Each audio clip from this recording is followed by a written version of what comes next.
From Global's newsroom at 11 o'clock, Boris Johnson is due to face MPs after suffering a larger-than-expected Tory rebellion over his COVID measures.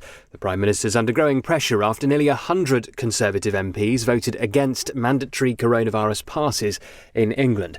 The measures were approved with the support of Labour MPs. Shadow Treasury Minister Pat McFadden says that's a big problem for the Tories. This is not a game. What happened last night was evidence that the Prime Minister has lost all authority to get necessary public health measures through the House of Commons, even with a paper majority of 80. The head of the UK Health Security Agency has warned the NHS could be in serious peril because of the Omicron variant. Dr Jenny Harries has told MPs it is probably the most significant threat since the start of the coronavirus pandemic. Infections in most parts of the UK are doubling every 2 days.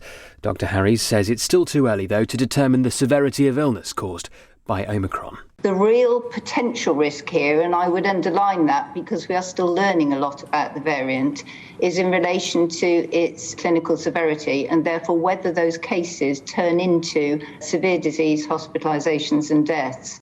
One person has died and a number of others are unaccounted for after a fire at a block of flats in Reading. Emergency services were called to the building early this morning. The 31-year-old man has been arrested on suspicion of murder and arson. Figures show there was another sharp rise in UK inflation last month to the highest rate in more than a decade. The cost of living surged by 5.1% in the 12 months to November, up from 4.2% the month before. Leading UK aid agencies are beginning a joint fundraising appeal for children in Afghanistan. The Disasters Emergency Committee will raise money for organisations helping millions of people at risk of starvation.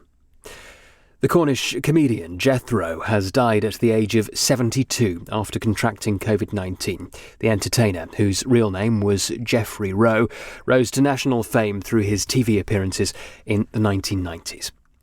In the city a short time ago, the FTSE 100 was down 24 at 71.93. The pound buys €1.17 and $1.32. And the weather, most parts cloudy and mild with some sunshine in the north and east, rain in Scotland, Northern Ireland and the northwest of England, a high of 12 degrees. From Global's newsroom, I'm Thomas Watts.